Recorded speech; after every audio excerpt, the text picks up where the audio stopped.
पृथ्वी के महासागरों ने करीब करीब हर साइज के जीवों को जन्म दिया, लेकिन समंदर की गहराई की मलिका तो हैं ये विशाल फिल्टर फीडर व्हेलें। 1214B पर भी ये हो सकती है। हम जिन जीवों की कल्पना कर रहे हैं वो भी इसी तरह से काम करते हैं। हो सकता है कि उनका रूप बिल्कुल अलग हो, पर वो महासागर में रहते होंगे और वहां से इस इंटरफेशियल जोन में भी आए होंगे।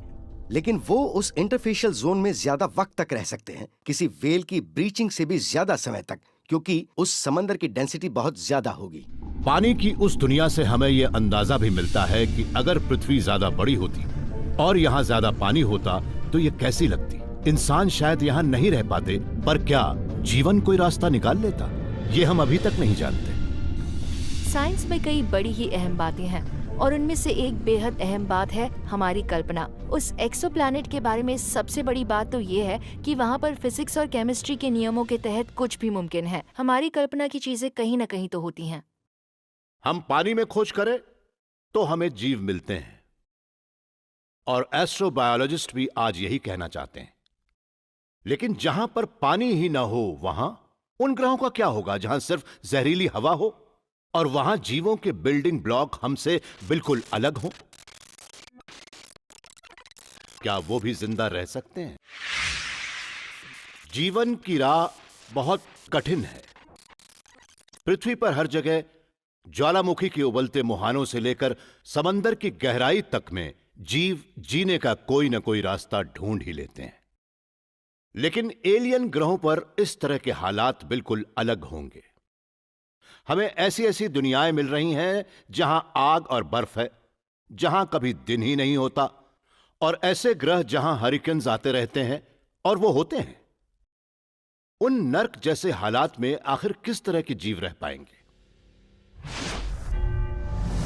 ग्लीज 581d पृथ्वी से करीब 20 प्रकाश वर्ष दूर है और वो तुला नक्षत्र मंडल में मौजूद है।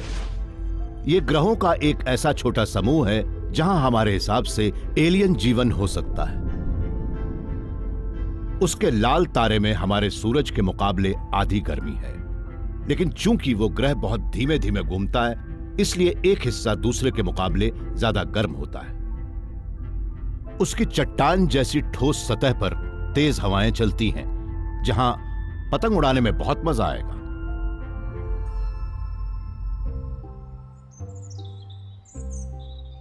बायोमैकेनिक्स एक्सपर्ट माइकल लबाबरा मानते हैं कि ग्लीज 581d का वायुमंडल इतना घना है कि पूरा ग्रह अंधेरे में समाया रहता होगा। ऐसे में रोशनी की तलाश में जीवों को ऊपर जाना पड़ता होगा। वो मानते हैं कि वहां पतंग के आकार के पौधे उन तूफान के बादलों के ऊपर जाकर धूप की अपनी रोजमर्रा की जरूरत पूरी करते होंगे।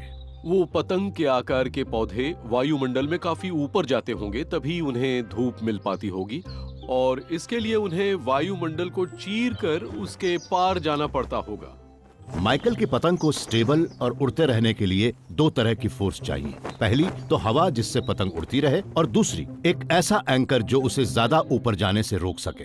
पतंग जैसे वो एलियन पौधे भी इसी तरीके से काम करते होंगे। तो उस पौधे के बारे में हमारी राय ये है कि उसके एक छोर पर तो एक लिफ्टिंग सरफेस होगी और उस डोरी के दूसरे छोर पर एक ऐसी चीज होगी जो पैराशूट की तरह काम करती होगी और उससे ड्रैग फोर्स पैदा होती होगी। चूंकि ऊंचाई के साथ हवा बदल जाती है, इसलिए पौधों की रफ्तार भी बदल जाती होगी। उसके अलावा लिफ्ट फोर्स भी होती है जो पतंग को हवा में बनाए रखती है और ड्रैग शूट को भी खींचती है, जिससे डोरी पर तनाव बनता है और इस तरह पूरा सिस्टम स्टेबल रहता है। अजीब सा लगा, लेकिन माइकल को ऐसा नहीं लगता। कई साल तक पृथ्वी पर रहने वाले जीवों की स्टडी करने के बाद वो मानते हैं कि जीव किसी भी माहौल के मुताबिक खुद को ढाल सकते हैं। एवोल्यूशन अपनी मंजिल तक पहुंचने के लिए कई बड़े अनोखे रास्तों से गुजरता है। ये वाला तो ऐसा है कि हमें पृथ्वी पर इसकी कोई मिसाल भी नहीं मिलती, लेकिन हम ये मानते हैं कि जिस ग्रह की सतह पर धूप बहुत कम हो और काफी तेज हवा हो, वहां शायद इस तरह से भी जीव रह सकते हैं। ग्लीज 581d की सतह के करीब कभी तेजी से चमकने वाली धूप भी मध्यम पड़ जाती है और इस पर अंधेरा सा छा जाता है। वहां का वायुमंडल बड़ा ही गंदा और घना है, लेकिन उसमें इतनी गर्मी है कि जीव रह सके। असल में माइकल लबाबरा तो ये भी मानते हैं कि वहां पर शिकार और शिकारियों का पूरा इकोसिस्टम होगा, लेकिन वहां किस तरह के शिकारी इवॉल्व हो सकते हैं? एक उड़ने वाला शिकारी जिसके पंख चमगादड़ जैसे पतले हों, पर वो कई कई दिनों तक एक एल्बाट्रॉस की तरह उड़ता रह सकता हो। एक बेटाट्रॉस। वहाँ का वायुमंडल बड़ा ही ओपेक है, इसलिए उन्हें अपने शिकार की तलाश के लिए कम से कम एनर्जी जलाकर ज्यादा से ज्यादा दूरी तय करनी पड़ती होगी। उसके पंख लंबे होंगे, लेकिन उनके पंख काफी पतले भी होंगे, क्योंकि ऐसे पंख ज्यादा एफिशिएंट होते हैं। शरीर के अनुपात में उसका विंग एरिया भी ज्यादा होता होगा। पृथ्वी पर तो एल्बाट्रॉस डायनामिक सोरिंग की बदौलत काफी लंबी दूरी तक बिना पंख फड़फड़ाए ही उड़ते रहते हैं। बेटाट्रॉस लंबे लूप में ग्लाइड करके अपनी एनर्जी बचाते हैं और हवा के बहाव के साथ आगे भी बढ़ते हैं।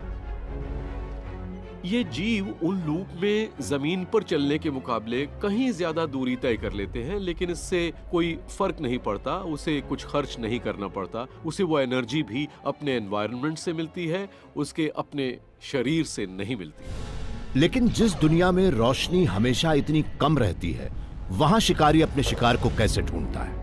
जहां रोशनी नहीं होती वहां भी शिकार को ढूंढने के कई तरीके होते हैं। एक तरीका तो यह है कि अपनी जगह बैठकर इस बात का इंतजार करें कि शिकार खुद आवाज करे। दूसरा तरीका यह है कि खुद आवाज की जाए और उसकी गूंज सुनी जाए।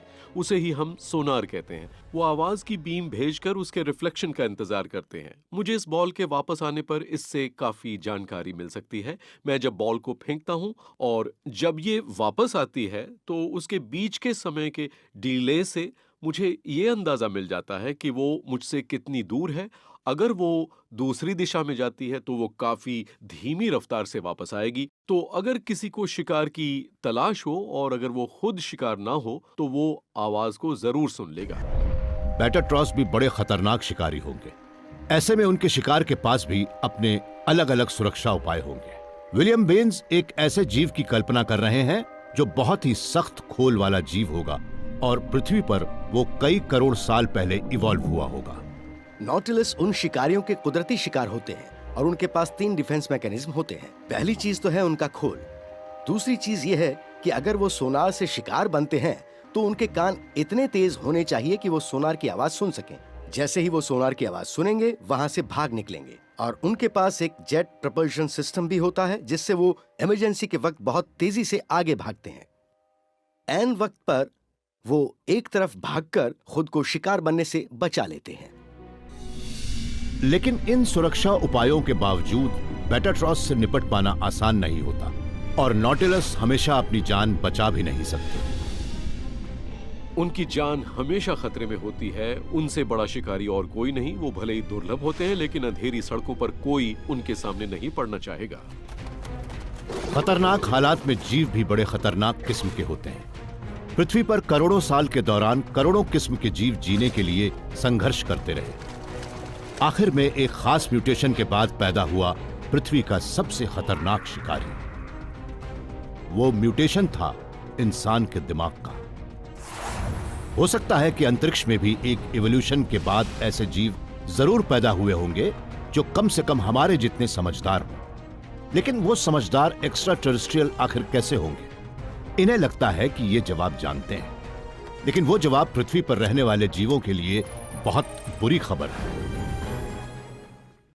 हर नई दुनिया की खोज के साथ हम पृथ्वी के परे जीवन के सबूत ढूंढने के एक कदम और करीब पहुंचते हैं और शायद एलियन जीवों से कम्युनिकेट करने के अपने सपने के भी। लेकिन अगर किसी दिन हमारा वो सपना पूरा हो गया तो हमें एक जोरदार झटके के लिए तैयार रहना होगा, क्योंकि बहुत से वैज्ञानिकों का कहना है कि वो शायद देखने में किसी जीव जैसे हो ही नहीं। पिछले 50 साल के दौरान उस एक्स्ट्रा टेरेस्ट्रियल इंटेलिजेंस की तलाश में सेटी ने कई बार उन दुनियाओं से कम्युनिकेट करने की कोशिश की है। सेटी के सीनियर एस्ट्रोनॉमर सेट शॉस्टैक मानते हैं कि वो हमारी एक बहुत दूर की कॉस्मिक इमेज की खोज है, ऐसे जीवों की जिनके अंदर कम से कम हमारे जितना स्मार्ट दिमाग तो होगा। जहां तक बात इंटेलिजेंट लाइफ की है तो हम उसे अभी तक नहीं ढूंढ पाए हैं। इस मामले में लोगों के अपने अपने विचार भी हैं, लेकिन एक बात ऐसी है जो आपको या किसी और को भी कन्विंस कर सकती है, वो ये कि जिन प्रोसेस से हम किसी जीव या इंटेलिजेंट लाइफ को ढूंढेंगे उसके मौके हमें बार बार तो नहीं मिलेंगे। हाँ, हमारे ब्रह्मांड में ऐसा होने की संभावनाएं तो हैं, और अगर पूरे ब्रह्मांड में सिर्फ हम ही बुद्धिमान जीव हुए तो ये एक चमत्कार ही होगा। इंसान दुनिया के सबसे बड़े, सबसे तेज और सबसे फुर्तीले जीव नहीं है, लेकिन हम सबसे बुद्धिमान जरूर हैं। हमारा दिमाग हमें सबसे अव्वल बनाता है, लेकिन हाँ, इसे और भी बेहतर बनाने की काफी गुंजाइश है। हमारे दिमाग में एक बात तो जरूर समाई हुई है कि हम विधाता की सबसे शानदार क्रिएशन हैं। इस बात में शक भी नहीं है। 400 करोड़ साल के विकास के बाद हम इस रूप तक पहुंचे हैं, लेकिन अगर हम डायनासोर से ये सवाल पूछते हैं कि क्या तुम विधाता की सबसे अनूठी क्रिएशन हो, तो वो कहते हैं हाँ हम हैं। उसके साथ ही एवोल्यूशन खत्म हो जाता, लेकिन उनकी बात सही नहीं होती। ऐसे में ये भी हो सकता है कि हम जो मान रहे हैं वो भी गलत हो। अब सवाल है कि एवोल्यूशन हमें अब कहां तक ले जाएगा और वो एलियन सिविलाइजेशंस को कहां तक ले गया था। सेठ मानते हैं कि इसका जवाब हमें अपने कंप्यूटर से मिल सकता है।